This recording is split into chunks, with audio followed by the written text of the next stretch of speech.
Yeah. Let's do it. So we finally doing it. Yeah, we've got the coffee. Mm-hmm. We've got the camera. This thing is cold, man. This thing is cold. But I did say I can warm it up for you. No, it's alright. Okay. So whose interview is it actually? Is it your interview? Is it mine? What's going on? I think we're gonna share the stage. Okay, let's do that. Let's do it, because I mean, Alright. like we said, it's been many years. It's been years. We've been planning Yeah. to do something like this. So finally we're doing it in an age where Everyone's on their phones, everyone's on their PCs, so yeah. it's kind of accepted now. No, yeah, okay. And then what's on the agenda? What are we speaking about? There's many things that are kind of. But first of all, let's catch up. Yeah. Let's do a catch up. Mm-hmm. I've seen. Questions are for you first of all. Okay. I've seen. I'm happy with answering questions. That's one of my favorite things. Sure, I like asking questions. So Yeah, you're good at it, by the way. Not Yes, by the thank way, you. but you know you're good at it. Cheers to that. Cheers. Cheers to that. Yeah. So, since you've got a, is it not a whiskey? It's a cognac. It's a brandy. Well, It's I a don't have it brandy. yet. It was supposed to be out. Concept. It's not a concept. It's The we just prototype. no. Okay, yeah, I'm answering. I mean, questions, sorry. we should have gone in production in April, basically. So everything is done, is ready. The lockdown happened, and you need money to do this thing. So I've got partners. You can call them investors. I think all of us we kind of like touched a bit of the money that was supposed to go into it. But it sucks though that you guys will have you had that concept, you had everything is where it is right now in the pipeline, and then boom, lockdown, boom, alcohol ban. So what's the future now? The future is It's really messed up. things need to go back to normal, and all these things, man, they need money. So we'll sort that element out. We've got a part of it. We still need another part. So it's maybe for I have to. It's a brandy. You know, cognac is a brand as well. But this one is from South Africa. So cognac is from France in an area called Cognac. Yes, but it's a brand. All of them is brandy. Ours, by the way, is called Malombo. I like it's gonna be it's gonna be a 3-year-old aged brandy. Cognac, I think, is 2.5 years. So I mean, I love it. The reason I did it is that, well, at first it was.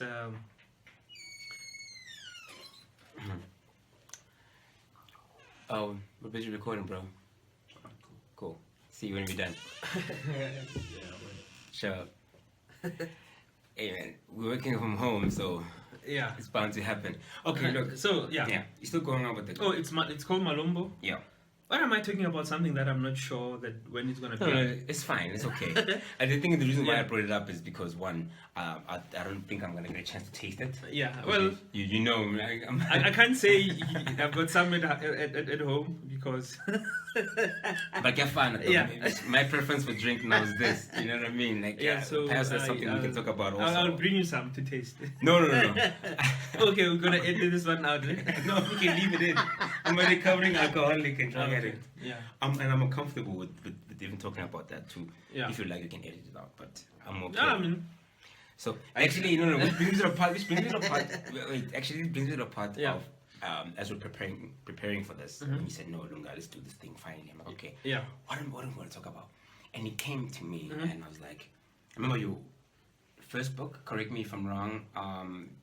Forget the business plan. Yes, this model. Yeah, forget the business plan. Use this short model. This short model. Yeah, I'm in your book, Doug. And no, it's not that one. It's not that one. No. It's the next one. The anxious entrepreneur. Yes, which is the. Anxious entrepreneur, I think it's the fourth one or third. I don't know. Yeah. which is actually kind of reason why I'm bringing it up. Yeah. Right. Is the fact that one, you wrote about me in the book, and in that part that you wrote about. Yeah. It's something that I was reflecting upon. Sure. especially during this time of lockdown. I remember when lockdown started, I was like, hey, perhaps I'm an expert in this because I've really been to rehab, I've been to a psych hospital. And the time you wrote about me in that book, you mentioned... I didn't mention your name, by the way. No, I just said a friend. It's okay. Like, I'm good with it. Yeah. There's no stress. When you said that you saw how I was not okay, you know what I mean? Like, you could see the homie was not friendly one. Yeah. And I'm reflecting on it now and how far I've come in that journey. You know, it's been a year since I took myself to rehab, and it's been a long journey. Sure. You know, a hard one. Yeah. Extremely hard, bro. So and you touch on anxiety in the space of an entrepreneur, and you talk about depression and how one should really kind of press on, and you use humor a lot to kind of diffuse the tensions that we go through in life. Even worse now for entrepreneurs, seems to be chasing a dream that sometimes eludes them. Yeah.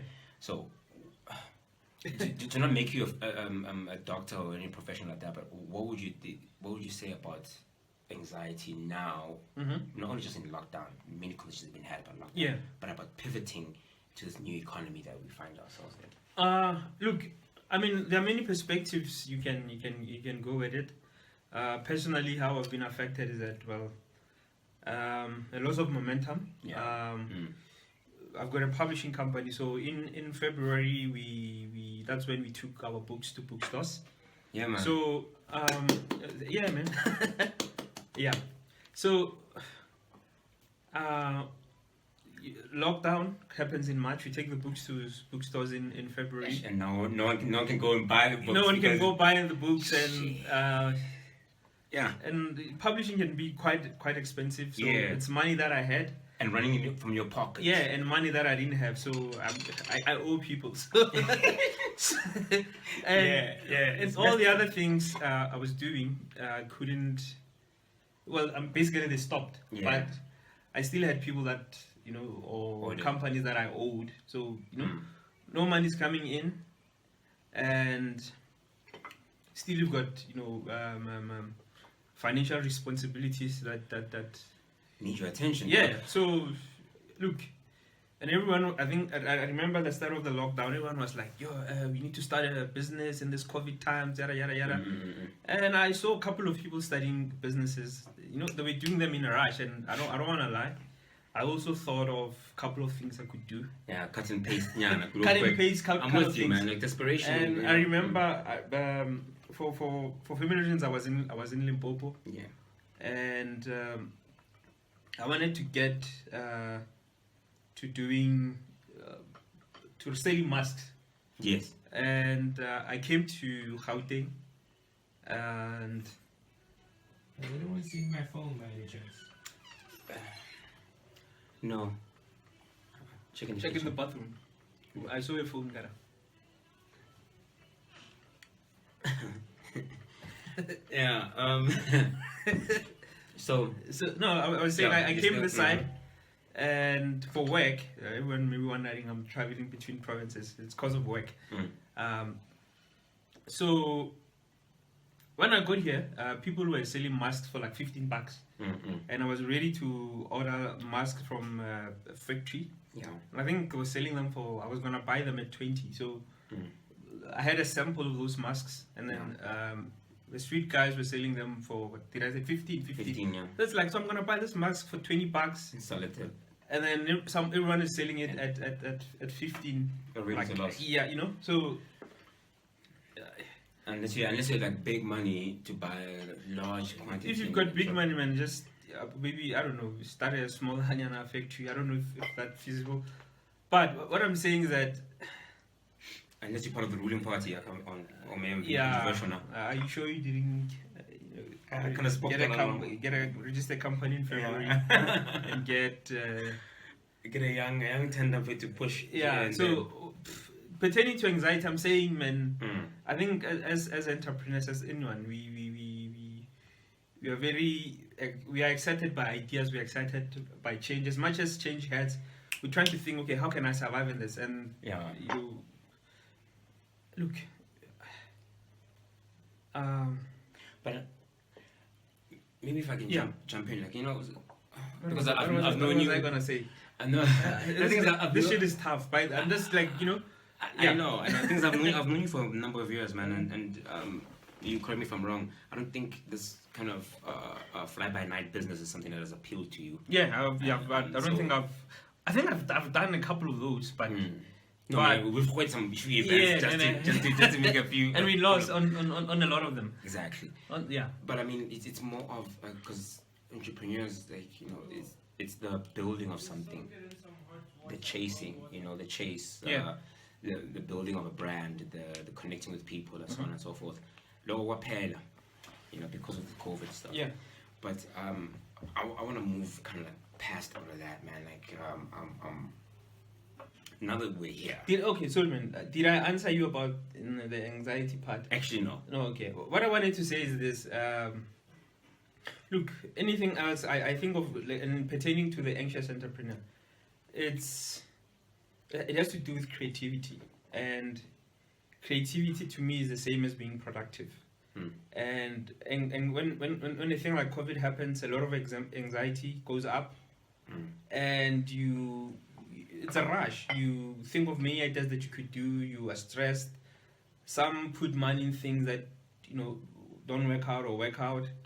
But it's a mental rush, and you could be as far as depressed, lying in bed, not knowing what to do.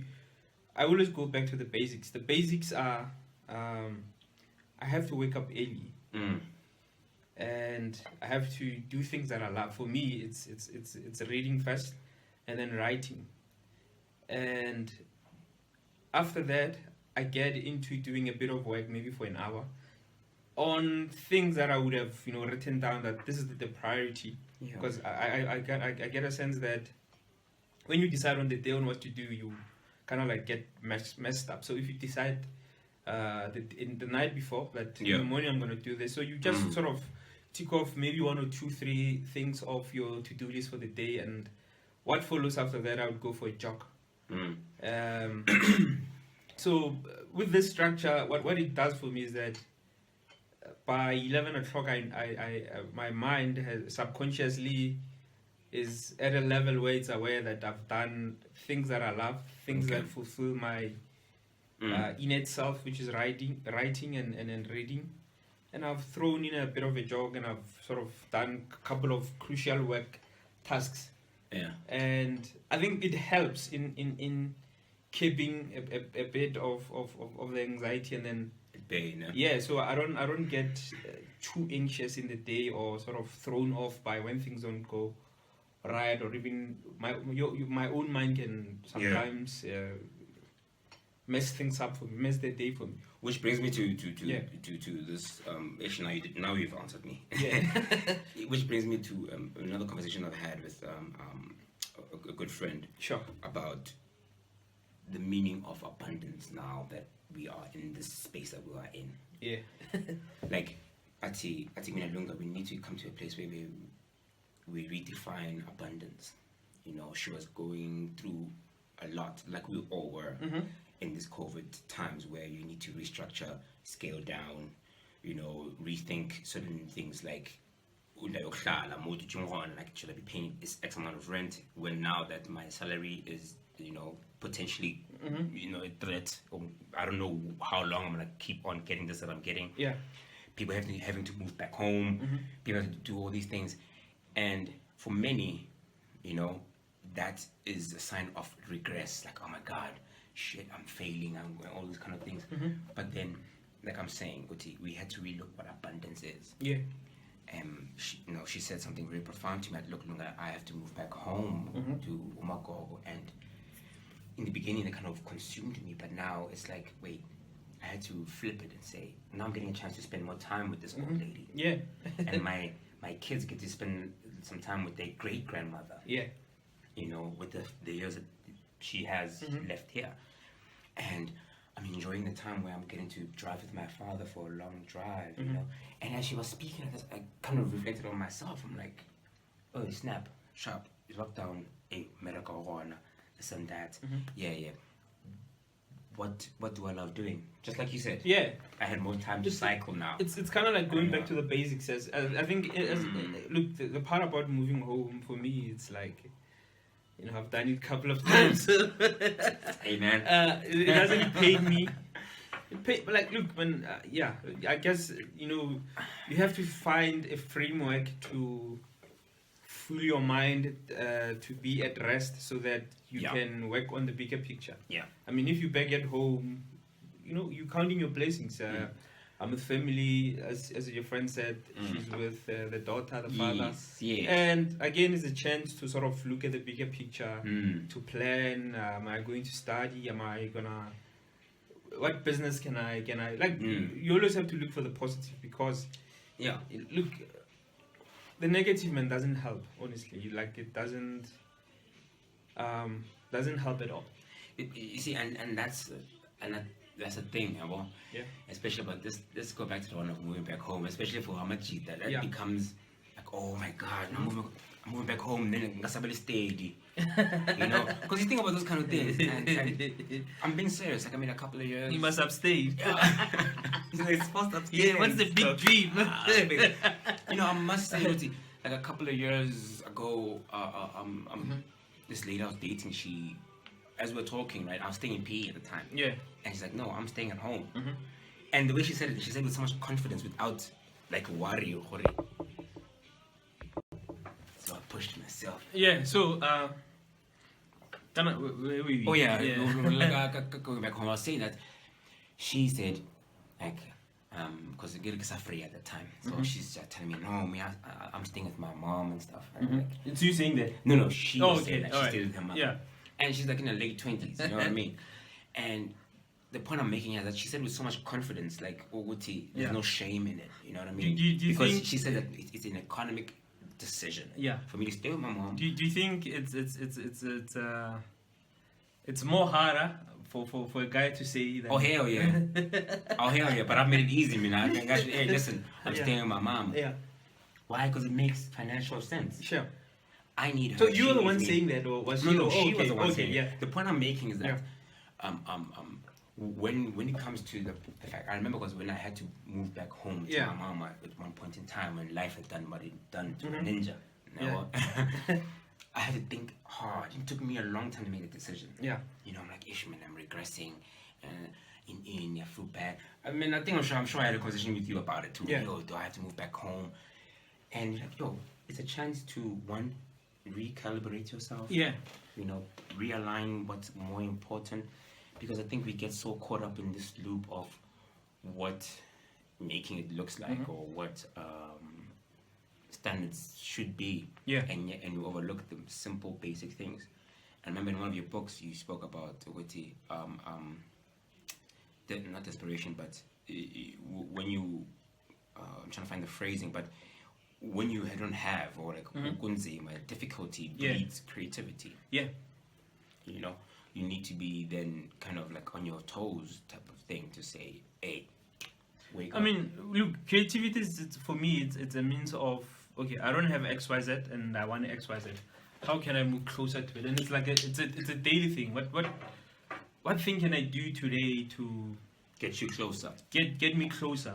Or the other side is that, okay, so if I can't get closer to that, if there's anything that I can't do today, or if there's anything that I can do today, what other thing can I do just to sort of keep my mind fresh, not stressed? So, like, you know me, man, I like doing a bunch of things. And I've seen, like, also, who's the Shack? No, this is not for videos. It's my alter ego. You brought me here. I want to ask you this question. Yeah. Okay. Yeah.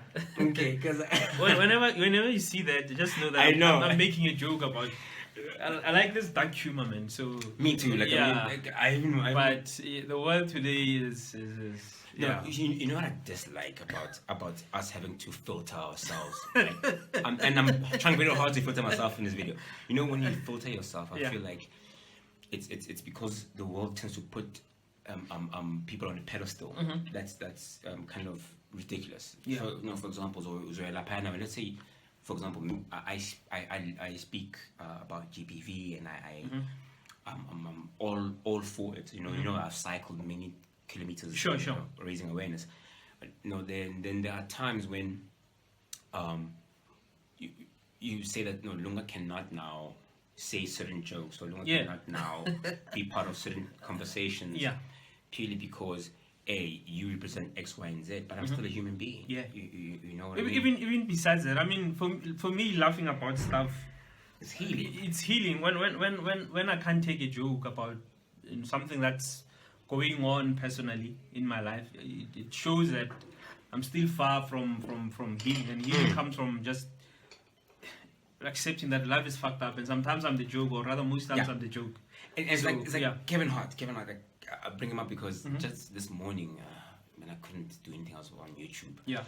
And if not all his jokes are based on his real life. And his dad was really a bad dude. Yeah. He was a horrible father. Yeah. And he says those things, and now they've got a good relationship because they were able to face the truth.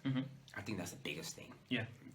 About us, that as phone and say, this is what the truth is. You know. Look, the truth, man, is it's hard. If it's facing you, well, it's always facing you. So my mom says the truth is subjective. I would have to get the context of that, but it can be. I was talking about this right abuse stuff, Yeah. and I was speaking about certain things that I've been through, and she was like, she was worried, like, dude, I think you might be exposing or opening yourself up too much. But I'm like, Mom, that's my truth. She's like, no, the truth is subjective. Because another person, I'm like, okay, what do you mean? Like, another person can be hearing this and seeing this, and then they can perceive it in a particular way. True. But now I don't have control over that. Yeah.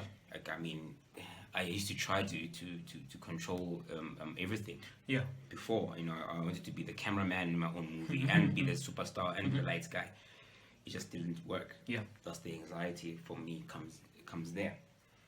Look, the truth, man, it's always facing you. Like, you already, like, at the back of your mind, you know that this is where I need to change. But we're always avoiding it. Like, why is that? Because it's pain. Yeah, like, sometimes you just face that I'm bad in I'm not so talented in this particular aspect. it could be that, or maybe I need to improve in a. Yeah, I got you though. Yeah, like, but it's always there, and if you're gonna use political correctness to dodge it, and I find it so tiring. Yeah, this is the time I really had to face my own truth, right?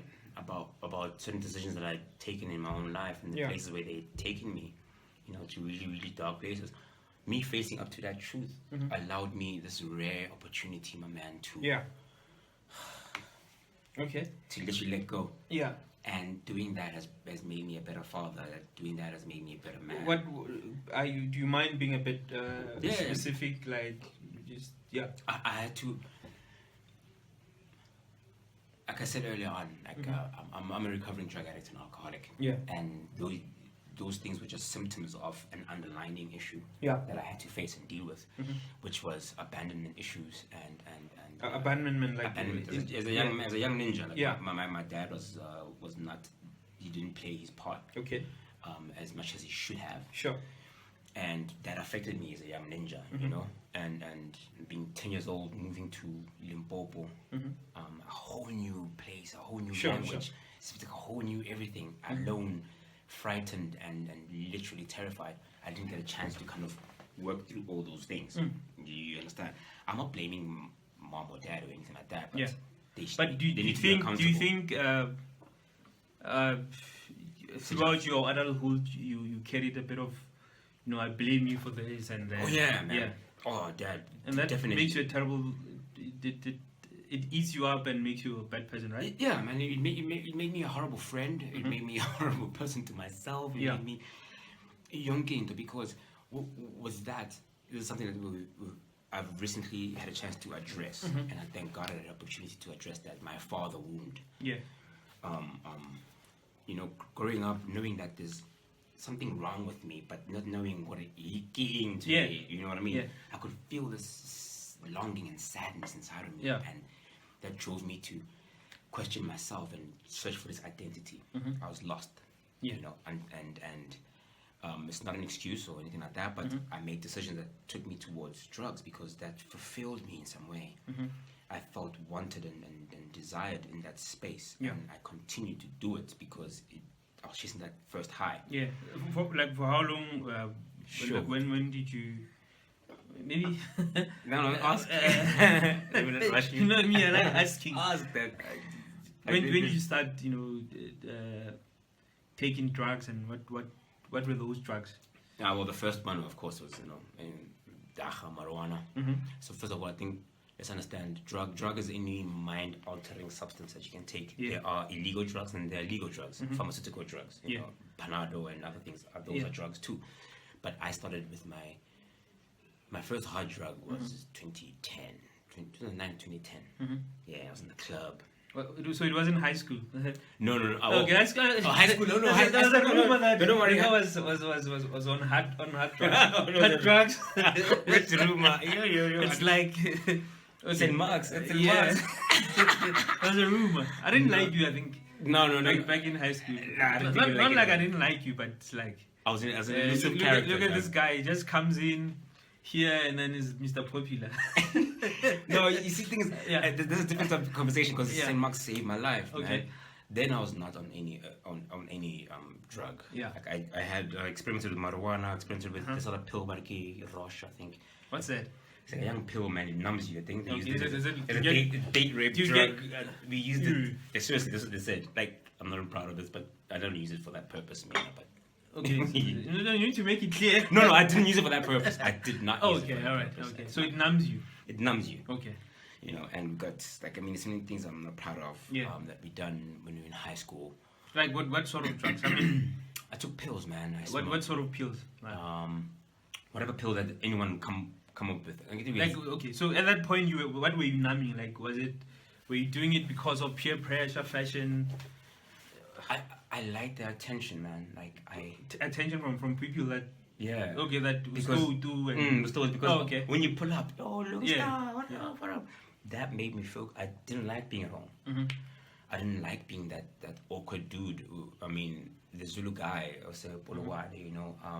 I didn't get the attention. I didn't really like it. But you were a popular dude. I know, but I didn't really like it to some extent because everyone else thought I am this, and the more they thought that, it's the more I wanted to live up to that. Okay. You know, it's the more that I lived outside of myself. But did you? We'll go back to the drug thing. But do you accept that you've got like you've got your gift that character-wise in that people can like you? I have warmed up to that. Sure. And without the ego. Before it was with the ego. Yeah. Okay, cool. All right. Because I mean, every time when I'll jump into a spot and I leave something and my name is being said, that really filled up this ego thing inside of me that I'm wanted and liked. Sure. You know what I mean? So much that. So you have to feed the monster. Yeah. Like, even if I didn't want to say the dog, even if I didn't want to go to that party, even if I didn't want to do this, even if I didn't want to do that drug, but hey man, I gotta pull up. Yeah. You know. No, I get that. Yeah. So I did, but when I came to St. Mark's College, because I mean, look, I had failed in my previous high school, and so on. Look, I was sick and I didn't know I was sick. That's the point. Imagine how sick you gotta be to be sick and not know you're sick. Yeah, you're really sick. No, I think for a lot of people, we've got character positives and character flaws, and even the positives can turn into something negative. No, but you see now, I had a deficiency. Or you can turn them into that. Very true. Yeah, I agree with you 100%. But at that point, I had a deficiency to be able to understand that. That's emotional intelligence, understanding with sharp. Even if I can't do this, I can persevere to do all these other things. You know, I can still be. But because I didn't like myself much, you know, because I didn't know what this person is. I mean, my dad didn't want me, so clearly then. But I don't think, dude. Well, probably you acted certain of those things. Here's the thing: we are all born into environment, and when we are young, we are naive. So possibly you are talented in terms of speaking to people, being a public speaker. You are a likable person, but then there's this sort of emptiness that you carry, and then when you mix the two, as a kid, it can get you into a lot of trouble, and you grow up. Yeah, because I'm like, because you say there's something likable. Sorry, you say something likable about me, and I'm like, nah, I'll do my best to prove you wrong. Yeah, because sure. You know, this kind of behavior kind of copied itself. Okay. Every relationship, everything that I'll get into, either it's friendship or it's work, either it's this, either it's that. I mean, not being able to hold on a job for a long period of time, unlike other people, and I really confirmed that something's wrong with me. But I mean, this is something that I had to kind of work out for myself. Yeah, it was a long journey to do that. So first I had to remove the drugs, I had to remove the alcohol, and then. Okay, maybe let's backtrack. So 2010, before 2010, would you say you were doing any sort of? We're still busy, bro. I'll call you when you're done.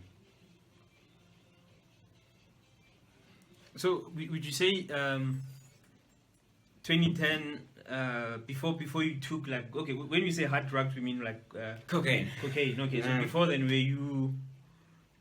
you say you were an alcoholic? Nah, man. Okay. I drank because... Or a weedist. I was a weedist.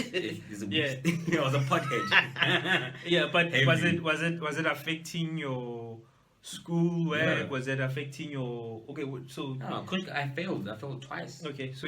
I never went to school. I remember in 1 year, I went like 6 months to school. And my mom thought I was going to school. Yeah. I was not going. So, you would say... I didn't see the point. You're not a functional alcoholic. No, I'm not. Yeah. No, I mean, I'm saying this and laughing, but no, go ahead. You need to be aware of, yeah. It's like you said earlier on, man. Like, we're all born with our own little shortcomings and our own things. You know what I mean? And if at the time, you know, if like Bulimajita, when I won, and 8 hour lie, when you're weak, I'll teach you. So I had to prove to myself that I'm out and I can be in there. So I hoid until get right again, and I became that dude. Yeah, you know, who drinks more than everyone. Who doesn't stop.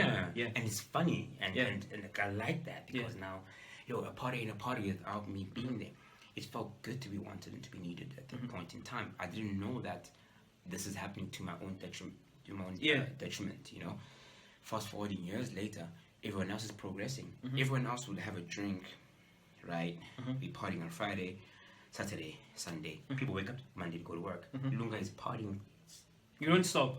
What for? So would you say maybe that's like an addictive personality? Definitely. Yeah. Because it's like you're saying, I was feeding this monster, and this monster wanted more, more, and so to a point where I couldn't give. And when such a monster wants more, it sort of hangs on to. I'm sounding like a. Go ahead, bro. You lean on to sort of bad guy activities, drugs. Oh man, yeah, like everything. Go ahead. Don't hold back. Go ahead. Yeah. Unhealthy relationships. Yeah. Womanizing. Heavy. Yeah. You know, and it was self-centeredness. Yeah. So much. And you've got that, like, people like you. Yeah. And then so you use it to manipulate. Yeah. Sure. And you manipulate and you lie so much that you even forget the lies you've said, and then you wake up one morning. Because you even go to work on Monday, you have to cover that. You have to lie, and Tuesday again when you're not going, you have to lie. And it builds up until I felt spiritually bankrupt. You know, and because it eats at you. We're not designed to live in secret. We're not designed to put this light of ours under the table. You know, and that kind of ate at me to an extent that I couldn't even go outside and face the world because I was so ashamed of myself. I was ashamed that I abandoned my own kids. I was ashamed that I abandoned myself. Yeah, but I could not stop because. But you know, so we're talking about the truth. Yeah, I like it now. As much as it stings, it's you're facing it.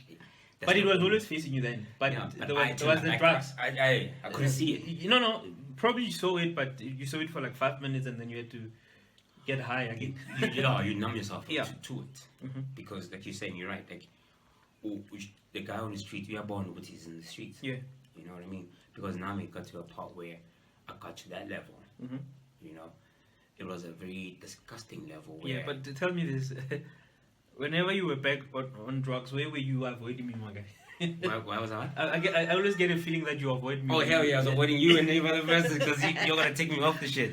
You know? You're going to be a party pooper. Yeah.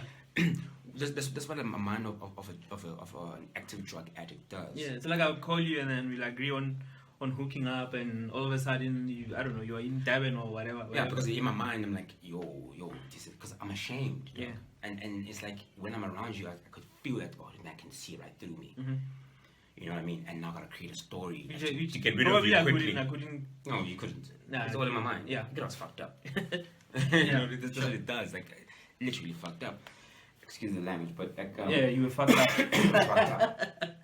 So that takes away all of that. You know, just when was this? Just this morning, I was watching Lamar.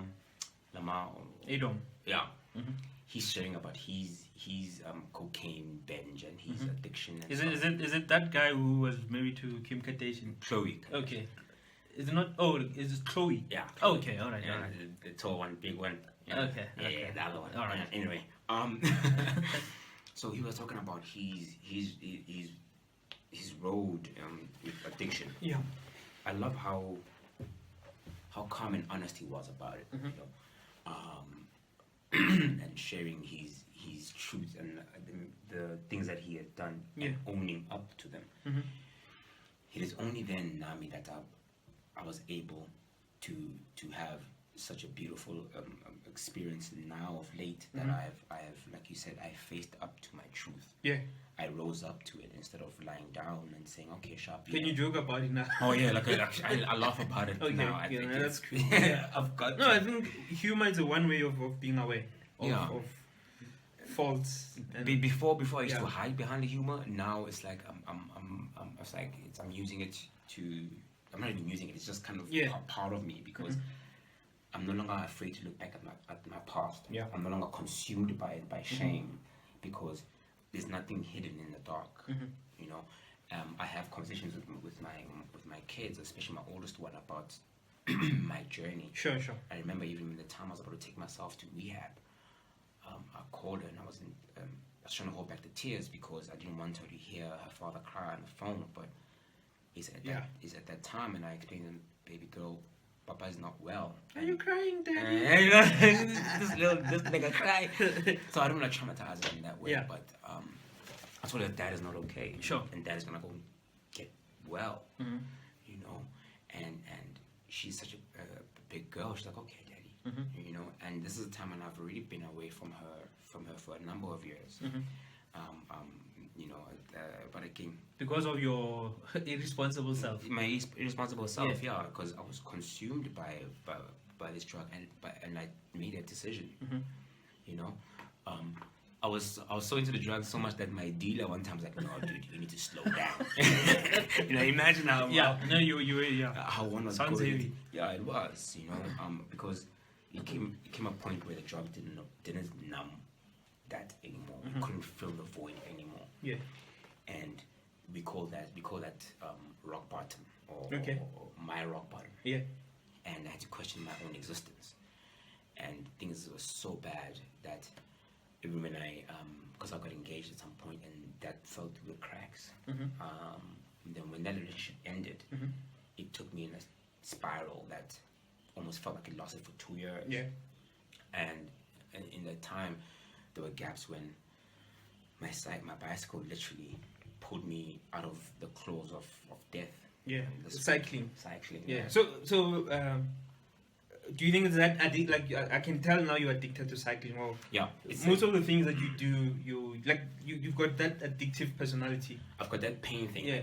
Like, it's like whenever I've got certain kind of pain with it, but that's good though. I gotta match it with a physical pain. Yeah.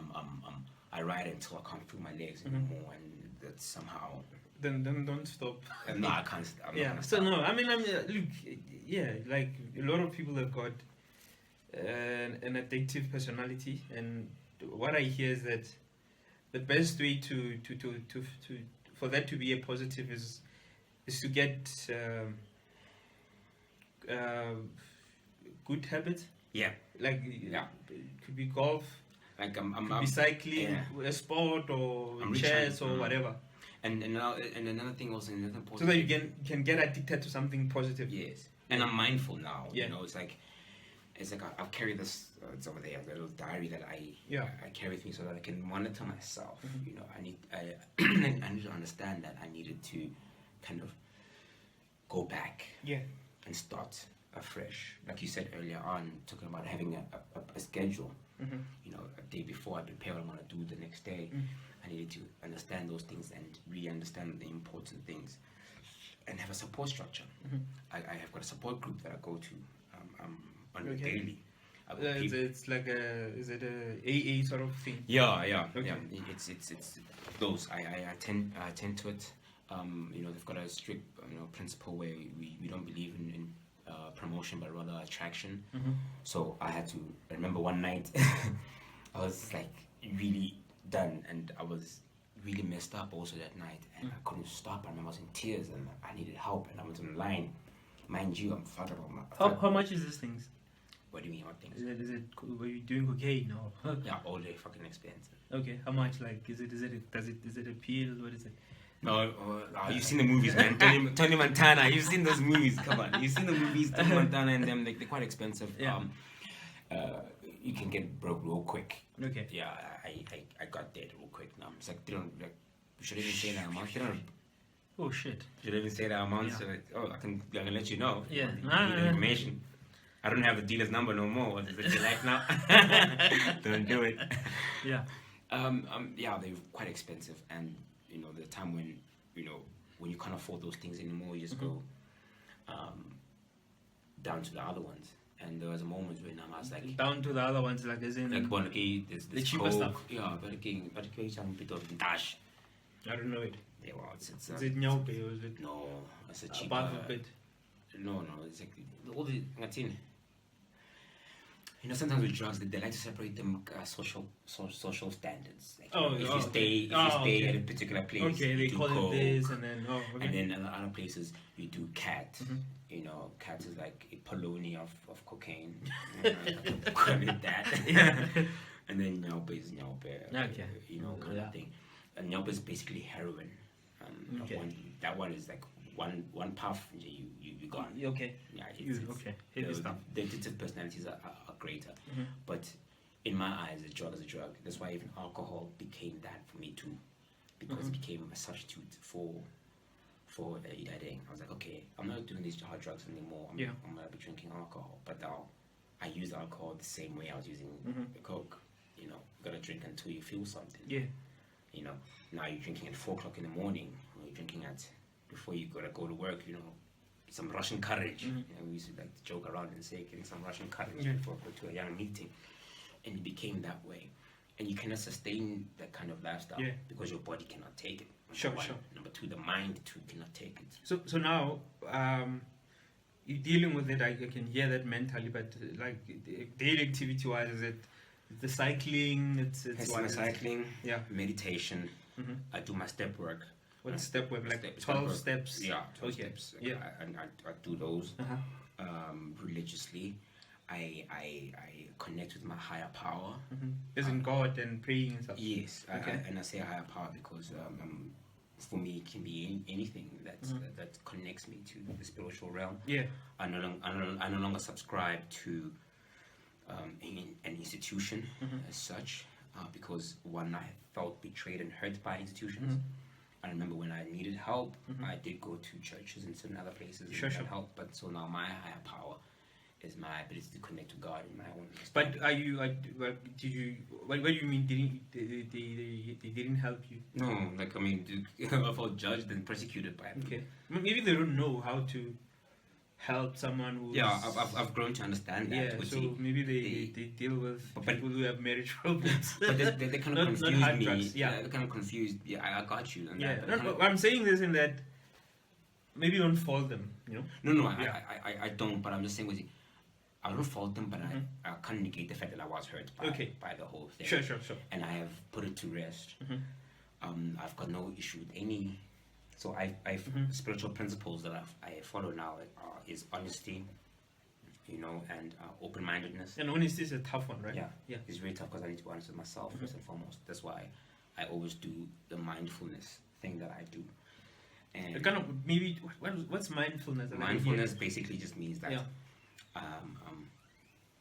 I take the time to allow myself to feel and go through all these things. I'm gonna be numbing my feelings. Yeah. Yes. So now, instead of acting out, because the drugs are gone, but now there's still a behavior a pattern that I had created and become accustomed to. Now I need to be in a space where I'm opening up to other people's viewpoints. That's why now I can sit here with you and not feel judged and not feel like I'm fucking judging you, dude. Yeah, it's okay. I don't give a damn. Because that's what mindfulness is. Yeah. I'm aware of how to control.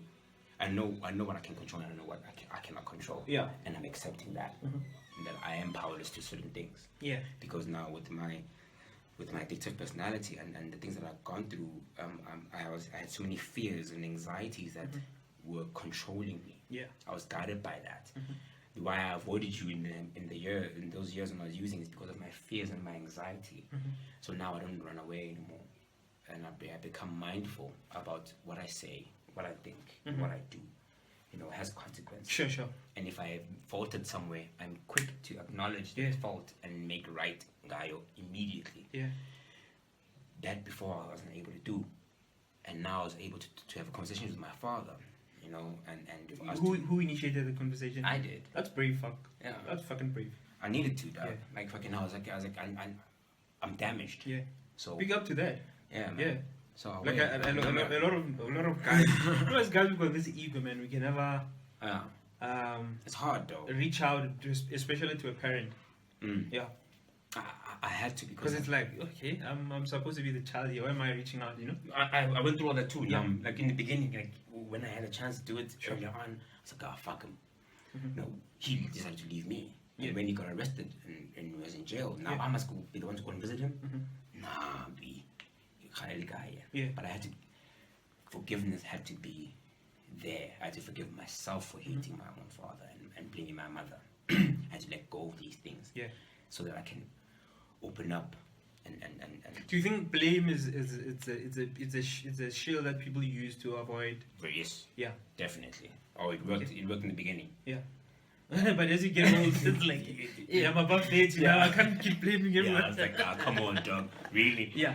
I mean, that nigga left 25 years ago. Yeah. You know? And then sure. It's still it's there, and I had to, as hard as it was, right? I had to accept and understand certain things that happened. Yeah. Right. And I had questions. Yeah. Because at the end of the day, whether I hate him or not, you know, whether he's alive or not. And you can't hate him, but you can think you do. Yeah. But yeah. Exactly. And then it's a thing, Uti. The one thing that hurt me before is the one thing that's gonna heal me. That lack of love or that deprived love that I didn't get from him is that thing that I had to go back to it and acknowledge it. So I had to go back and find the 12-year-old Lunga, 11-year-old Lunga who left KZN feeling that he's not loved. I had to go back there. Yeah. It was a hard road, dog. And also was quite far because he's in KZN. Yeah. But another young cost. Imagine if I was go there. But doing that opened me up. Doing that allowed me to understand emotions and certain things. Yeah. There was a missing link. I missed a few hugs, man. So I went to go and get my few hugs. Yeah, but you guys sorted now. Oh man, he's my ninja. Okay, no, that's my father, dog. I love him, and he said I love you the other day, and I was like, in my mind, I think I put up a status of like, my dad really loves me. I feel so That's a black, dude. I don't care. No, it's good. It's good. We're getting there. I don't care. Because I'm making fun of it because I hate apologizing for making fun of things. No, stop making apologies then. Keep going. In real life, I would have maybe made a more terrible joke than no. Oh, well, this is real life. I mean, in life away from the camera. Don't hold back, though. Don't hold back. Because like, me and him, we laugh about this. Sure. This thing too. I'm like, hey, dog. When I say Saloafa at the time, it's got one really guy. When I could not, maybe I was going to divorce. And the cycle almost repeated it. Well, it did repeat itself, but at least you were the one to close it. I think on both sides, on your dad's side and also with your own kids. I thank God for the opportunity, man. I really thank God for that because as much as we may joke about it, I did harm a lot of people who are very close to me, and especially my children. You know, I deprived them of their father's love and their father's attention, their father's, you know, and me, I'm gallivanting, trying to fill a hole inside of me. And this year, 2020, it's been a really fucking amazing year. As much as it's been locked down for me, I had an opportunity to have my kids in one room. Wow, that's beautiful, man. You know, I had a chance to make an amends with them. And how many kids do you have? I got 3, man. 3, okay, super. The ones I know of. I'm joking. Kumbulikaya will search you out. So, I got 3 beautiful babies, man. Lovely. And I love them with all of my heart. And now I don't have to love them in a corner thinking that my love is not worthy for them, it's not good enough for them. But all they ever wanted is just their father, you know, and that's wonderful, man. That's super. And I made an amends with their mothers. You still have a long way to go. Dude, you're brave. Fuck, man. Like I had to. Corona. Yeah, Corona. I had to, man. And it's a hard road. And you know what ninjas keep saying? Their baby mamas are crazy. No, they're not crazy. These people are not crazy, dog. They are not crazy. And I understood, and I'm stepping to. I don't know if you noticed, like I was having conversations with Coach Bulady about father wound. I saw that for some brief minutes. I had to arrive for somewhere. Yeah, you jumped in, and yes, I remember that. So, doing that, healing, even healing openly. Look, I'm here at this point because it took a number of years. It didn't take me a week. It didn't take me a month. It took a number of years for me to get to this point where I can be brave enough to sit with you. But you think I'm brave, dude? You're the one who's fucking brave. Like reaching out to your dad, amending things with your baby mamas, and that's brave, dude. I'm pulling some Spider-Man moves. No. I like Spider-Man. Look, And it means you are that brave person. Just you got into some. The messed up thing. The messed up thing to say is that it took me a long time to value that bravery inside of me, and see it for what it was. I lost many people who were trying to show me this very thing that I'm seeing now. I even tried to go back to some friends and try and mend some bridges. Some I couldn't mend them because I destroyed them completely. Sure. Some relationships. Yeah, man, I had to make peace as much as it cuts deep. Now, I need to let go. Do you fear that you might, what's that word? Is it regress or? Yeah, I'm panicking. It's got like. I'll tell you now. Yeah. Relapse. Not really, there's another word for relapse is one word. Do you have fear that you might? Every day it's there. Every day that's the demon that I fight, man. Every day, and it's not now. And the fear kind of taken a different form now, in the sense that I've come so far in my progress. So before even the thoughts, I used to even dream about using drugs. I used to dream about getting high. Drunk. High in your sleep. Yeah, because even when I was younger, like everything we planned and dreamt about, like, yo man, it's normal, dude. I want to do those things, but I had to kind of rethink all of those things because the tough times when no one was there, when I'd lost everything and it's dark and Ducci in a room and all I'm thinking about contemplating suicide and other crazy things that happened. And you once attempted that. Yeah, I did. I remember you had your hand. Is it one of the episodes? Yeah. You know what you said to me? No, that's the truth. Yeah. I didn't cut myself. Like, okay. I was literally changing. But the thing is, I changed because I had 3 days without sleep. So my mom, like in the morning, is like, yo, she's been harassing me. Shit. Okay. So I went into the bathroom. I was pissed off. I took it was a plastic thing, and and because I was so high, I couldn't feel that pain that much until she's like, wait, there's a problem here. She rushed me to the doctor. And so stayed 5 days in hospital. Yeah, I remember. Like you had like that thing that case. Was it? Yeah, I think it was. I think it was the point when we were doing startup picnic. Yes, yeah. I had that. Yeah. And it's like you told, like, I honestly I didn't believe you. I know you didn't. But I know it's like, okay, let's do what we have to do. At least we're doing something that's progressive, you know? Yeah. Look, there are the injuries that people get when they messed up in jungle. So like one girl, it's awful. And then this type of thing.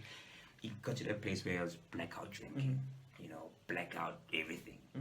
Like I couldn't be that guy. We was to Lunga to a party now anymore because he's gonna be that dude. You know, we all have that person who gets to that level, but we think it's funny. But that person is dealing with some. So I'm so sorry now as much, you know, about trying to comb you dropping my ninja. So it's remembering my worst day keeps me sober daily. But sorry for not believing you, but at least I didn't okay, because I remember that at that point where you were helping me, we were promoting startup picnic, and like you were the one marching things forward, like okay, I don't care, whatever, as long as we're working, it means it's good in the head. And look, dog, I mean, like even Lamar was saying on his interview, like he was still playing for the Lakers when he was, you know, getting really high. He was playing, like, I mean, some things that you have, innate talent and innate things that you have inside of you, like nothing can ever shut those down or destroy those things, you know. And because I was a liar and a manipulator, I could hide this thing very well. You know, it's the only way that people were starting to see, you know, this nigga is on something is behavior. You know, and like, but how, dude, you said this, now you're doing this kind of thing. Like, you know, you become that kind of person, and you can't sustain that. And this is just for me, like, you know, this is. And another thing is, dangerous thing about talking about this kind of thing in this kind of platform is because people then, for my own safety and for the sake of my loved ones, we are always encouraged not to share so much about this kind of thing because it carries a stigma. It carries some kind of weight, but because I'm here now because someone prayed that I can get here. Someone was willing and shared stories for people out there, especially for us in the black community with Imanji. Or listen to my drugs, and now it's going to look you know, like I go to my hood, I'm lazy, and I see, yo, man, like they're in it, and they want to stop, but it's bad though. Yeah, it's really, really horrible, man. And I think, there's no help there. But I mean, people like myself can help in some way. I've got a friend who's got he's a word in the street organization. He's the kind of guy I spoke to, Nami. I think a week or two before I drove myself to rehab. I'm like, you know what? I remember that. I think you texted me. Was it on the day you got there or the following day? I texted you and I texted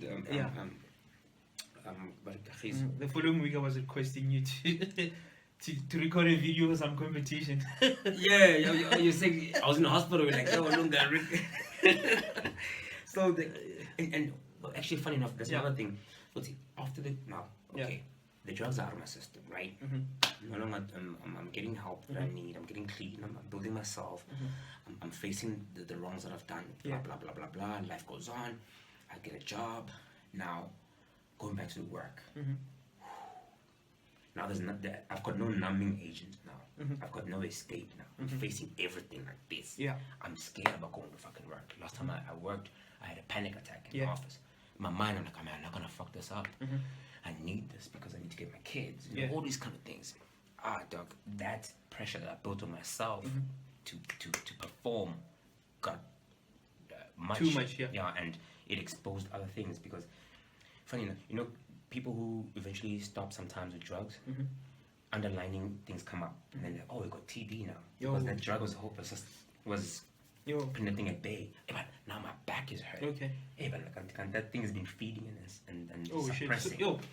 So things came, and that's when I saw it. Whoa, this is I've got an issue now. Maybe the drugs that fucked up the whole networking system. Is it earlier this year when you? Yes, I checked myself into a psych. Okay. So it's not a what do you call it? It's not a drug rehabilitation. No. It's psych. Okay, psychological. Yeah, like now I was like fearful. Yeah. And panicking. And by the time this when I was like, you know what, I resorted to drinking because I'm thinking, this is better. Everyone drinks, man. Yeah. Everyone's had a hard day, have a drink. And I can do that. I didn't know that I have, like, addiction is a disease. Disease of the mind. Yeah. And disease of the spirit. I didn't know that I'm sick. And the more I take these things, the more isn't the Sure. left, right, and center. Yeah. Slowly now, Lunga started lying again. And then I put myself in this corner because there's this another reality I'm thinking about, insanity. That's what they call it, insanity. That you wake up in the morning and you go and take the one thing that is destroying you and killing you, but you cannot stop. Yeah. And you want it. Because it numbs the feeling. I was drink when I was sad. I'm drink when I'm happy. I drink when Chiefs wins. I drink when Chiefs loses. I'm drinking all the time. Dude, I'm proud of you. You know. So I was like, something else is happening. Yeah. And I checked myself into a psych. That's when you called me, yo man, there's an audition happening on it. And I was still the reason why I done that. Yeah. Is because I was having my. Because I know you're good though. Like for me. And thank you for that. Because you were feeding. You're feeding that part that you still believe is pure. Yeah. Like dude, you're good behind the mic. I still believe that you need to be behind it like daily. Like you need to be behind the mic daily. If it's not a radio gig, we have to make our own. We've been speaking about having our own sort of studio setup and man, let's do that. We're going to. I believe that. For me, I think you need to be behind the mic daily because since Startup Picnic, you've been the one interviewing the guests. We've had a bunch of incredible entrepreneurs, very successful, and all the time, you get them to share stories that they wouldn't particularly share. I've got a way of that's your talent to that. thank you, bro. Yeah, that's your talent with. So you gotta for me, my man, you need to do all the things that you're good at because those are positives. And as soon as let's say you're doing 3 activities like maybe 2 you're good at, and then the third one you're just averaging it. But as long as you do them daily or weekly. As soon as you do a 4th thing that's not healthy for you, like maybe drugs, you're going to realize that this thing is fucking up all the 3 other activities. And for me, I think a part of me, I'm sure I've got all the things that I do, I'm addicted to. And you see, the thing is, I emulate you guys a lot, and I've learned that with you. Because I had to redefine a lot of things about myself, and I had to start believing in what you would say, what Okahiso and them and other people would say to me, and the close people, and those that I've lost would say to me. I had to start believing that for myself and really starting to harness that. But to believe it is one thing. To work into it, you need to do it every day. Yeah. Or at least once a week, or I'm doing that. I believe in doing things. You know me, my man. Yeah. And some of them I'm bad. Me. No, but you need to do that more. It needs to be part of your daily things to do. And I honestly believe in that because I think we are all what we do. Yeah. It's whether it's checking up on your kids, spending time with them. That's who you are. What you do is what it's who you are and it's who you become. I think. Yeah. And fatherhood is quite nice, right? I was lost, but now I'm found. It's nice, eh? It is nice. Daddy was a Rolling Stone. Yeah, Daddy was a Rolling Stone, dog. Me, I was Rolling Stones. I outdone myself. It's good, dude. It's good. Yeah. So it's and they bring me calmness and I'm happy, dude, that you in this space. you're my nigga for life, and yeah. Yeah, man, I appreciate you, man. Like, I've got a special, like, maybe, and I'll say this. Like, I've got a special place for you, you and your brother, dog. Like, your families. It's really helped me along. Sure. My journey, and I'll be amiss if I don't say how grateful I am. I remember, actually, maybe I can share this real quick before we move to another topic, perhaps. When he, I knew that you were unable to come. When it's fine, in the hospital. My rehab go Brakpan. I was supposed to go, like, my journey to go to rehab, that was another mission. I remember I even broke down, I cried. I'm like, God, here I am trying to fix myself. Why is it so hard? I walked I walked for so long that, you know, the thighs in between friction. And in a day, because I needed help, and I couldn't get help. Every rehab I called, the churches, they needed money, they needed this. I'm fucked up, I'm broke, I need help, and I'm high, I need someone to help. So you were high at that point? Yeah, I was. Where were you, like? At home. Okay. I was here at home, and I realized I was literally holding it in the straw, and I'm like, just hit a line, and I'm looking at this thing, and I hate myself. I hate this person, and I wanted to end this person because. You wanted to end? Yeah. Is it like suicide? Like you had suicidal thoughts? It's not suicidal. I want to die, but I want this thing to stop. Okay, yeah. The way I'm feeling, this because the drug is not hitting the spot anymore. Like, it's missing. I'm like, okay, no, let me get more. There's a moment where I had taken so much that I turned blue. You could have easily what's that word? Overdosed and there were a few times where I almost did. Like, I did so much that I was bleeding, and the guy didn't know what to do. There's something, it's insanity. You wipe the blood off, and you hit again, and you keep going. So that was so blood is coming out of your. Yeah, just take a tissue and nice this thing and just direct it real quick. And then hit some more. Yeah, close this one real fast. Focus Vicks, and then Vicks. Yeah, I get to open up the nostrils. Yeah. Anyway, sometimes it can be. I don't like sharing too much of the war stories. Because then people get fixated on that, but that's just my experience, and then my hopes. Like, I was really hoping to get help. Anyway, I walked and to So you it's from a Nigerian woman. Okay. Nigerian like woman. Is it the center that you went to? Yeah. Okay. The center. She referred me there. Like, I mean, she saw this. I'm at the hospital gate. In fact, more 20 k's from here. I'm wandering at the gate. I don't know where to go, and you can tell it in this. So you walk there? I walked. 20 k's in van. Fuck. On the R21 freeway. Yo. I need help. That's all I know is I need help, and I'm praying and I'm crying on the road, and I got there, and all I knew is that, okay. Record. So I think we ran out of space there a bit. Okay, cool. So that's right. So you walked 20 k's to my salvation, man. It was a long, painful road to salvation, a long walk to freedom. Yeah. It was winter. Like I said, I mean, it's been a year since I've been in rehab as well. Yeah. So, this wonderful Nigerian lady happened to come outside and see this dirty looking motherfucker. Like, I looked really dirty, and you could tell this man needs help. And she helped me.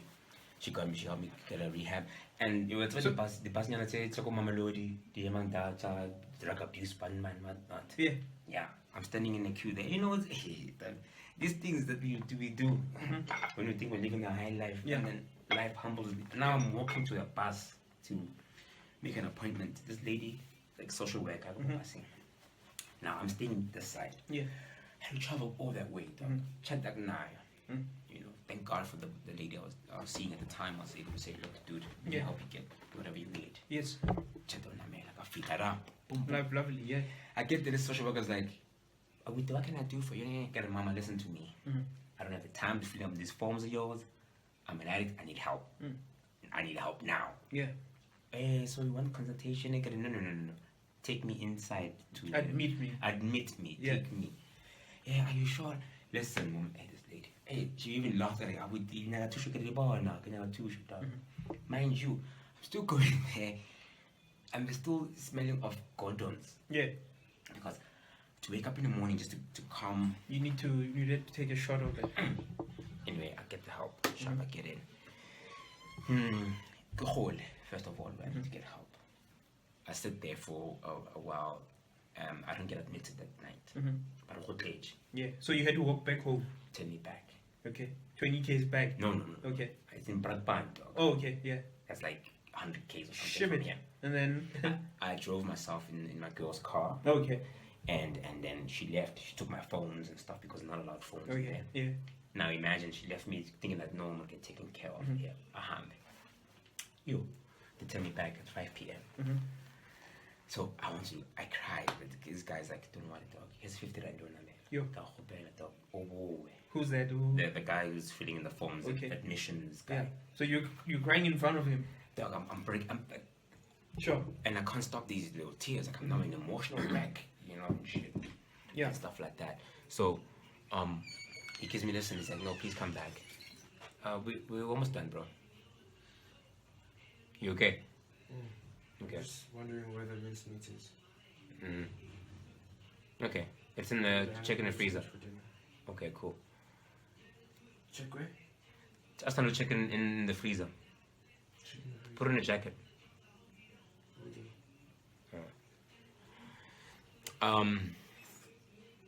That's my brother. I'm primary caregiver for him. That's another topic we'll have some other time. Sure. So I had to come back home. Now the fucked up thing is the insanity in my mind. It's a 50 rand take it when I'm playing on a night 50 rand. Yeah. I don't know how much it costs from Bradband to come back to Pretoria. But as I walk out, there's a buckle store mall. I'm thinking, it's try something fast. Imagine. Yeah. That's the insanity. I could not stop at that point in time. And but yeah, whatever. Yeah.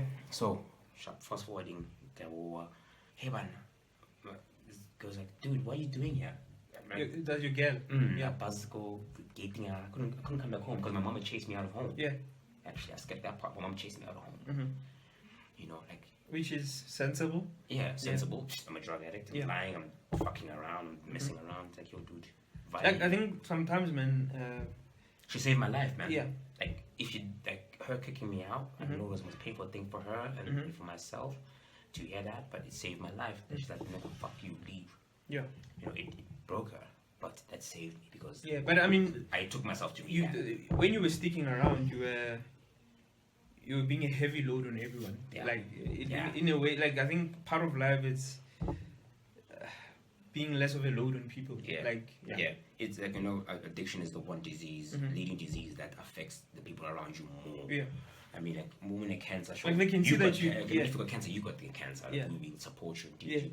Like we will be sure. But now with the addiction, like. You are the one missing out their livelihood. I'm sucking everything. Yeah, sure. Like I'm that selfish. I can get consumer your own game. Yeah. You're killing everything. Anyway, I get to rehab. KG left some books for me there. Nice. And then he came to see me. He's the only visitor I got outside of my family who came. I remember when he walked in, he was wearing. Yeah, so that's my little brother. Your little brother, yeah. He was wearing a yellow jacket. I even wrote something about that. He walked in. And it felt like the sun was coming towards me. It felt like, it sounds weird, but it felt like literally the sun is coming to say it's okay. It's coming to shine on me. And he had chicken licking. It was the best meal I had. Nice. The best chicken licking I ever had because I'm sober now. Yeah. This was the first time I'm sober in years. At that time, I took drugs out of my system. I don't have something else took over.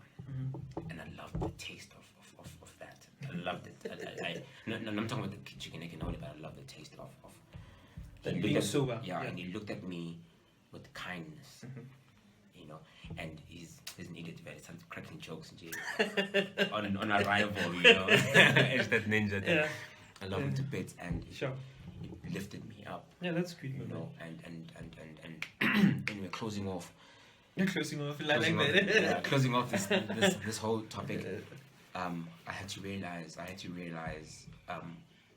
the strength in surrendering. I had to surrender and admit my powerlessness and my fuck ups and own them. Yeah. And once I did and own every fault that has happened, the way I acted out and the way I done this and that, everything that I've lost and everything that I'm gaining, I had to show up and be there. Yeah. And now I'm living a better life than I've ever lived before. Yeah, that's good, man. So, happy for you. And some materialistic things. Yeah. Because those things kind of follow. But now I'm clear conscious. Clear. I've spoken to the people that care for me, and I've tried to make amends. Everything I'm talking to you about is not they won't be hearing about it for the first time. Yeah. You know. And so yeah, man. I'm happy for that, dude. I'm happy for that. And me too. Yeah, super stuff. It was good to be drug free, man. I can wake up in the morning and enjoy the morning. You know? Yeah, super, my guy. Not be confused. So I'm happy for you, dude. So let's work, my man. You know, let's work. Let's work. Let's. You know the thing, man. And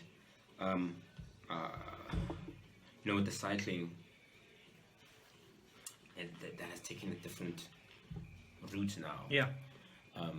Did you was it 2018, 2017 you did this long routes that you take, man? 2017 I've done 2,000 kilometers. 2,000 in how many days? 31 days. 31 and for days. the record, I was not high on anything. Okay. Like, I mean, I didn't take drugs. No, that's good, man. Like, I like separating the two, Yeah. because that was just... So this year, are you doing any cycling? Well, the COVID. Yeah, COVID kind of shut us down a bit. Okay. But I am doing shorter cycles and that's doing good. some virtual rides.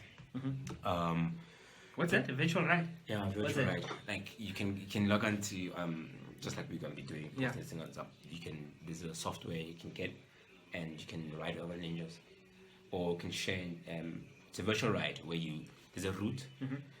But you're on a bicycle. Yeah, you're like. Is it moving? Yeah, it's like those stool bikes, you know, the stool Oh, bikes. okay, yeah. So it's like it's my one. I jack it up. There's a stand. Okay, okay, lovely. Yeah. First time I'm hearing all that. Okay. So I mean, I don't have all the technology, so I use it from a friend who's got those things. Okay. We go and we social distancing. Okay. We do the riding. Yeah. And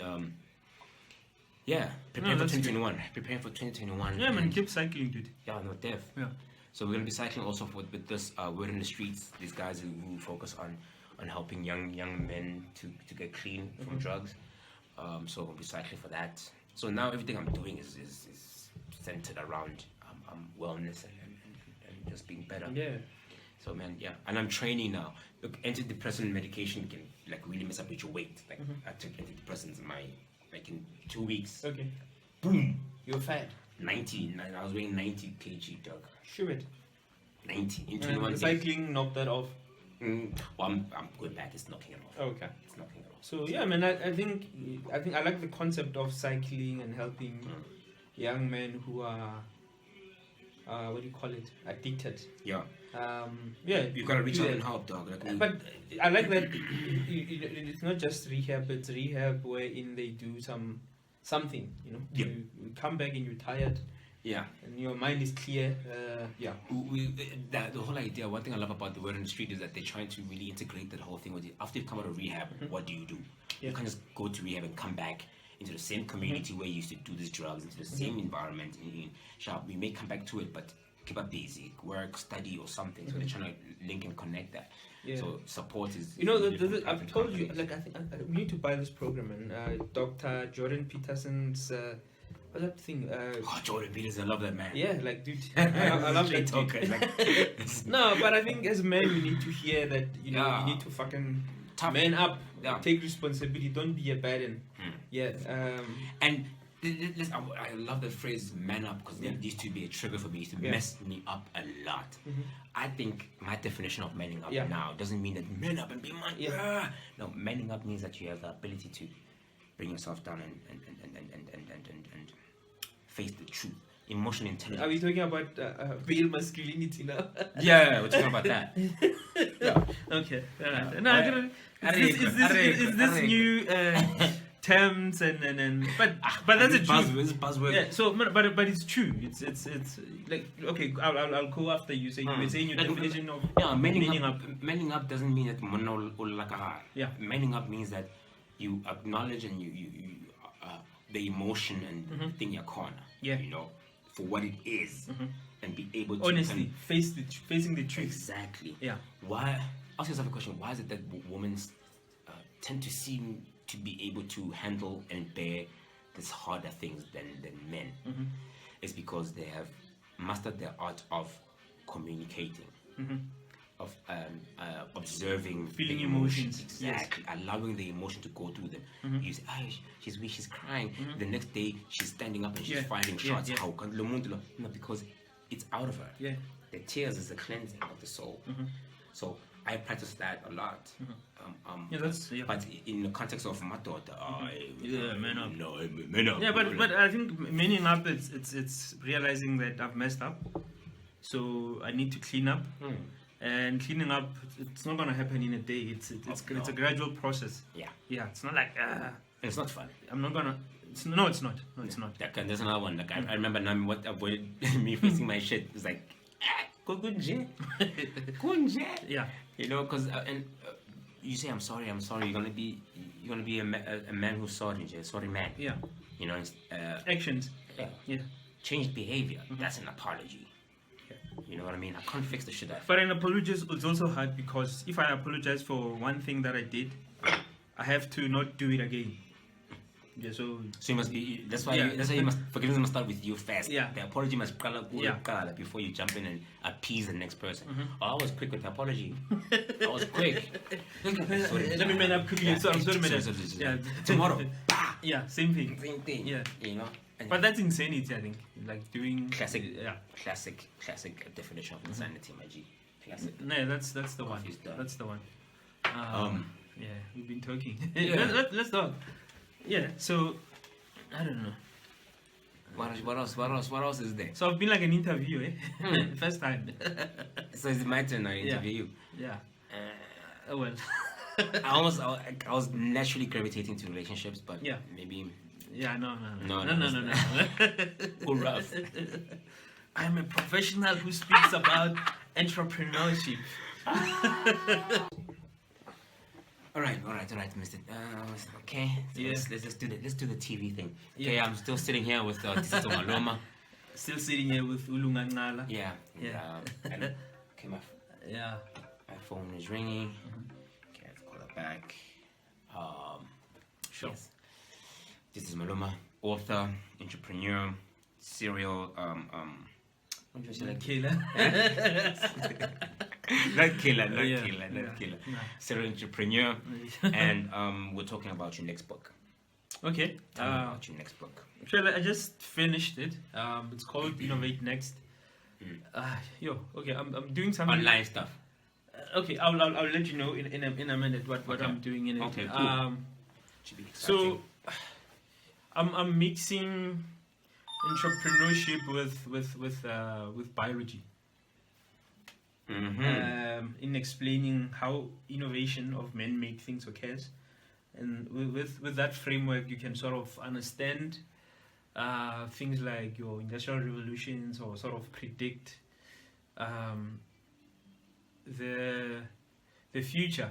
Let me begin it from this context. So when we think, my mind is going. My mind is like, I want to got so many questions now. So when you think innovation of man-made things, we're talking cars, we're talking computers, software, and then let's put biology on the other side. Like, we always don't connect the two. Okay. So how maybe the book came about is that I got introduced to evolutionary psychology, which tries to explain our behavior in terms of how evolution has wired our psyche. So so we are the only animals that can create man-made things and even innovate them further. We create a cart, a donkey cart. Yes. And now we create a car. We create you can say a moving car, an aeroplane. So we are the only species that can do that. Now, why? That's possible because we've got this brain, right? Yes. That can do those things. And who gave us that brain? It's biology. So what we innovate as man-made things, it's because of what biology has given to us. So that's the relation. So if you see I'm following you right now, okay, so let's use the same example you use of the donkey cart and the car, the evolution to car to plane to so on and so forth. That's it from when you connect it to biology that comes with movement. Right? It's like because we are moving, like we need to keep on moving. So we create something like cars and carts. Moving in a sense that. Because I'm trying to link. Okay, maybe let me just. Because now you're touching on a very. I know it seems very complex. Yeah, it is for me because I'm not an evolutionary psychologist. I'm not. Give me an example of an evolutionary psychologist like who's spoken. Okay, maybe let me play on that a bit. Yes. And then I think you will get it. Sure. So we've got a brain, right? We can create things. We can write books. We can do this, but that brain is a consequence of biology, meaning biology gave us that brain. Okay. So with this brain, we are conscious of things, and then we saying, okay, I'm conscious of a time, this chair. Not even, let's say this wood, right? I'm seeing this wood, so now I'm able to create a chair out of that wood. So let's make like think of it this way: everything that you can do is because of your brain. Okay. Now that brain, but evolutionary biology says we evolved into who we are. So to maybe take it back, it says the first life formed in the oceans, and then it created. I'm going biology now. Go. So it created a unicellular. It makes sense some place. Yes. No, keep going. I'm not messing with you. Keep going. I like that. So we. First life began in the oceans, and it created a life like an organic, a unicellular organism. So human beings are a multicellular organism. So what happened is that the first unicellular organisms, they sort of mixed up to create a multicellular organism. So it's like it's a gradual thing. So yes, okay. And then from there on, they created something else. They broke up, they created something else, and then it branched off. Like trees, it's one branch, animals is another branch, and there's fungi. There are 6 kingdoms of biological life. So human beings are also part of that, but we belong within animals. So it's just that our evolution, or through the branch of evolution that we took, or that we come from. It led to creating humans, and humans, their evolution led them to having a brain. Yes. And then that brain just so happens that it's able to create all these things that we see now. Yeah, so imagine someone created something 100 years ago. I'm born today. I've got a mind that can improve that thing that was like a telephone to cell phone kind of thing. So we are forever. So even this, when you say first industrial revolution, second industrial revolution, all these things are possible because our brain is forever sort of improving things and creating things. Okay, so I like that. So you always like I said earlier on, you like the rawness of things. Like you want to now innovate. Like so now you. Yeah, we can't help it but do those things. So now let's jump into the book. Now I understand the context and kind of building up of how this book kind of connects. It's still a bit confusing, but I think if you just jump into the book, maybe let's use one aspect that you wrote about, maybe a chapter or something that intrigues you in the book that will make me want to go and pick up this book so that my confusion is cleared. In terms of another thing, I don't think I'm writing it for people to go pick it up. Just I'm thinking that I'm understanding these pieces of information in a certain way. So let me put them in a book. That's what makes a good book, I think. Yeah. You share it, you are vulnerable to say, look, I'm not saying this is an answer solution, but let's figure it out. I'm trying to put things to get them. Yeah, I think the main gist of the book is this. I know I'm gonna add things that may be a bit confused, but I'm sure we'll patch them up. So I'm saying in the book Steve Jobs says it makes sense when you look back. Yeah. So with all this breakdown that we are able to make this thing. So the biology, or rather evolutionary biology, whatever, calculates that human beings have been around for 300,000 years, so and so. So you can imagine from then we've been creating we've had that mind, and maybe that mind has been improving, and then we've been creating these man-made things, and then we've been improving them. Hence, first industrial revolution. I mean, there's been a lot of revolutions, you can call them. So what I'm saying is that for every innovation to work, it has to speak to a person's biology. In this sense. Okay. Let me give example of. Okay, you know in the Bible they say God made man in His image. So man has to make his innovations in his own image. So meaning, think of a chair, right? A chair, or else that innovation won't work. So think of a chair. A chair is carved in a shape that a human being can sit. Yes. Not a monkey. Yeah. Not a lion. Yeah. So meaning we sort of made that chair in our image. What does a chair do? It allows us to sit. Yeah. Okay. So every innovation has to serve man. You know what I mean? So okay. So okay. You get what I'm saying? So. No, I'm with you. Yeah. I kind of like it because I mean, like, a car. A lot of marketers are trying to really personalize the selling of things to fit into one's interest, and they've generalized things from black to white to woman aged between this age. Which is true because evolutionary, we are men and women. Like, I mean, we are the same, but we are different ones. Yeah, we've got a lot of testosterone running down our veins. It makes us do certain things, sometimes stupid things. Yeah, as we figured, yes. Yeah, so for innovations to work, they need to sort of mirror a human's biology. Let's think of our mind, you're thinking of sex. Okay, the next thing you see a cloud and then it's shaped in a shape of whatever sexual... like an ass. Whatever. So you think, okay, all right, the cloud, okay, I'm imagining things now. So you're creating what? Let me create a sex toy. So when you create a sex toy, you're creating in man's image. I'm with you, yeah. You know what I'm saying? So it works on us because, or sex toys or pornography, all these things are innovations. They work on us because our biology they mirror our biology. I'm with you. You get what I'm saying? Yeah. But now, again... No, this is like futuristic type talk and stuff. So, now, again, another definition I give to innovation is this. Innovation is a mixture of things. You're mixing different parts to make something useful for man. So, let's think of a chair. A chair, what are you mixing when you're making a chair? It's wood, and then you're carving it in a shape that allows that person to sit. So, you bring those two things together, they make something usable for who?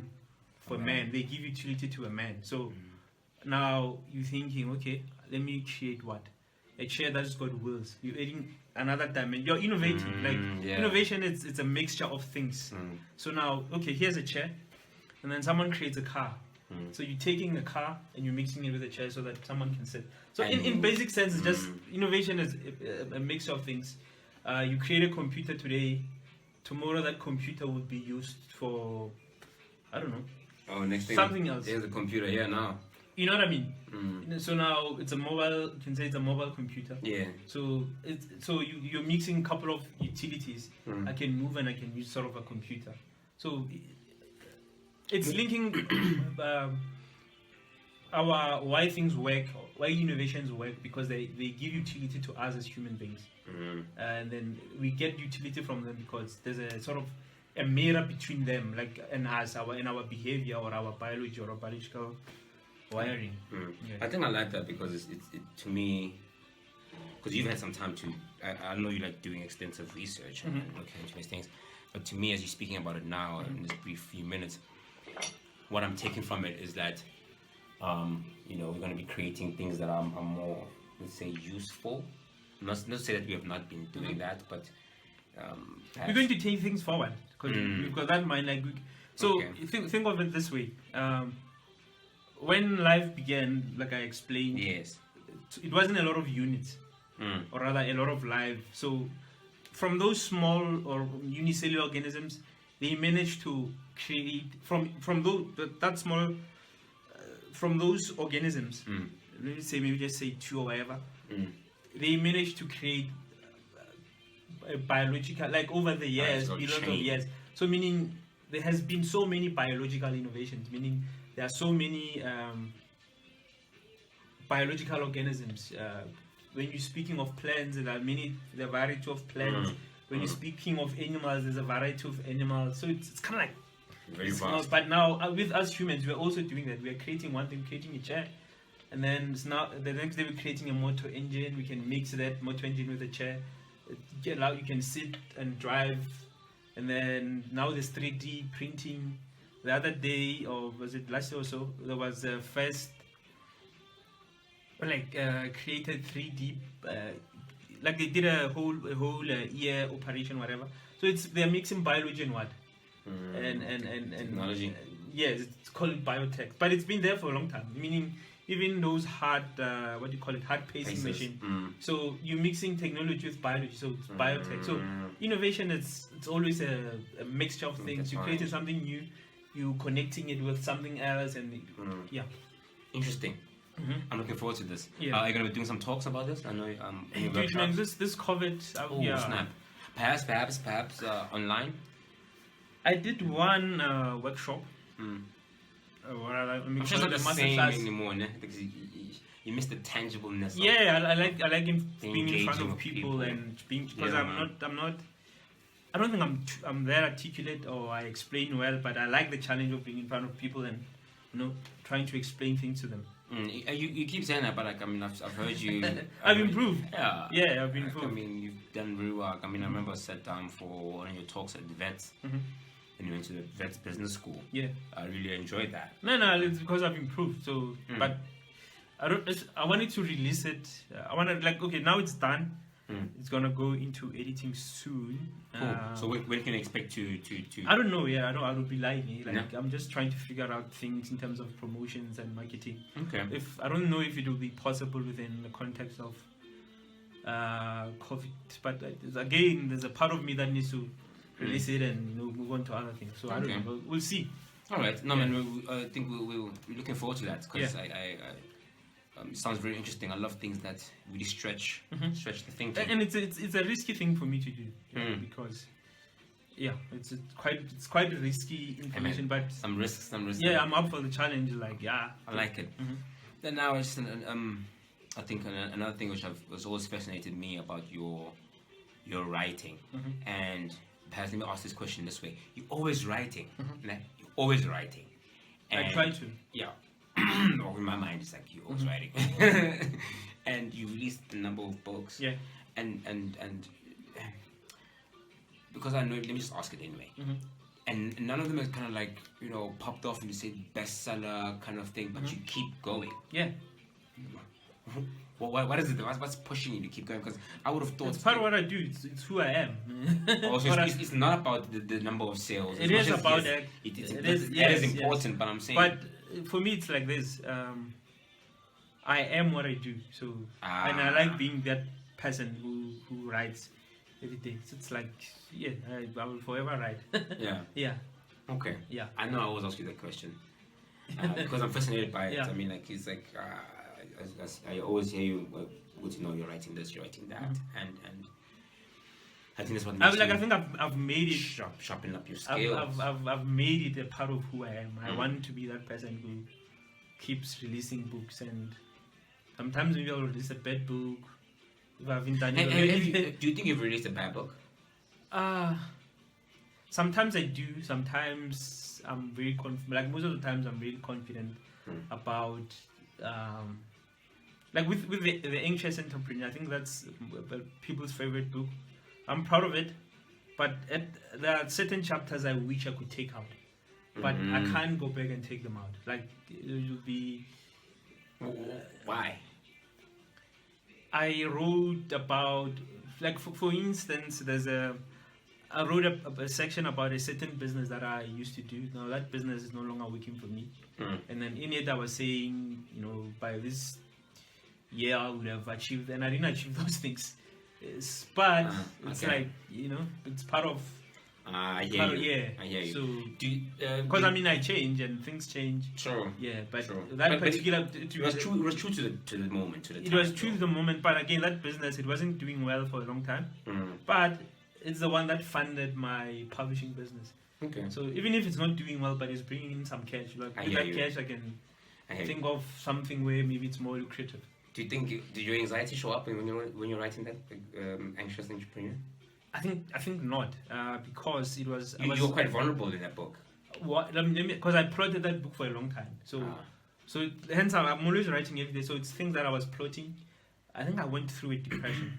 Though I didn't go seek help, but I like when there was a point where I moved home, like things were just going down, and writing is part of your therapy. Yeah. So me writing that book was just being honest, or rather, sort of writing in hindsight that I was going through this, how I overcame it, and then, or maybe this is how someone came out of it, and I agree with it. So it was just me mixing topics that could make an entrepreneur anxious, and then saying, this is maybe how you can get over them, and then this is how I've got over them. This is how other people have got over those things. So I would say, like, for me personally, with that book, it really kind of sparked up that thing to say, it's not a taboo conversation. It's not something to be ashamed of. To have this. And I think the book a bit was ahead of its time in terms of using entrepreneurship, and that's the other thing that I realized with that book is for now, bro. Yeah. So even the sales now are showing that it's peaking now. Okay. That book is for now. Let's promote that one, because the ninjas out there who born. Whole rough. All right, man. Yeah, it's been real. It's been real. I've enjoyed our conversation, man. Let's do this quite often. Yes. And next time we're gonna break. Remember, we had a crazy idea of recording until. Yeah, we need to do that for 6 hours. I think we can talk for that long, but I don't know. But let's do it. Yeah, let's do that. Thank you so much, man. Okay, thank you, my man. Thanks for sharing all that you've shared. Sure. And knackered. Yeah, man, I'm proud of you. You need to fucking keep it up, dude. Thank you, bro. Yeah. And bonk. I'm grateful. Really, I am grateful, and I'm proud of the work you keep on doing. There's this thing that. This is my closing line. It's when you stay true to yourself, I'm paraphrasing from this poem. When you stay true to yourself, you allow others to be true. No, I get that. You know what I mean? Yeah. Like you being very persistent in being your authentic self. I don't think my authentic self, dude. Like my authentic self is the shit. Yeah, well, look at the shit. I want to talk about that guys about the time. No, dog, it's like you've been consistent. Like you just said, I am that. This one thing that I've always craved in people like yourselves in Abanye, where people like yourself, like as if I'm this. No. Like, but I guess it's this deficiency in myself that I've always seen with me. I don't have that awareness of who I am. Now that I have it, I'm able to be in a room with people who have it and not feel intimidated and not feel like I need to. No, I get it. Wear a mask. And I'm sure I do have those feelings. Maybe now not anymore, because in the past it happened. Like, growing up, I think it's just part of overcoming shit like that. And then sometimes I would walk in. I think the programs didn't want to walk in rooms where I feel less. Yeah, and we should walk into those rooms. I wanna now. I take it as a warning sign. If I feel like there's something. No, shoot me. No, it's okay to be. You're being hard on yourself. Yeah, which is okay. Let me just take a minute. I think there's an extent that's unhealthy. Yes. I've been trying to correct this thing up. Anyway. Yeah. Sure. Who are you saying bye to? I'm saying bye to myself. myself. Audience, just the two of us in a room, and I'm saying bye to myself. Okay. Don't worry about it. Thanks, Doug. So we just click. What do we click? I don't know. Whatever. We'll cut it out, and then we'll make some dirty jokes. Yeah.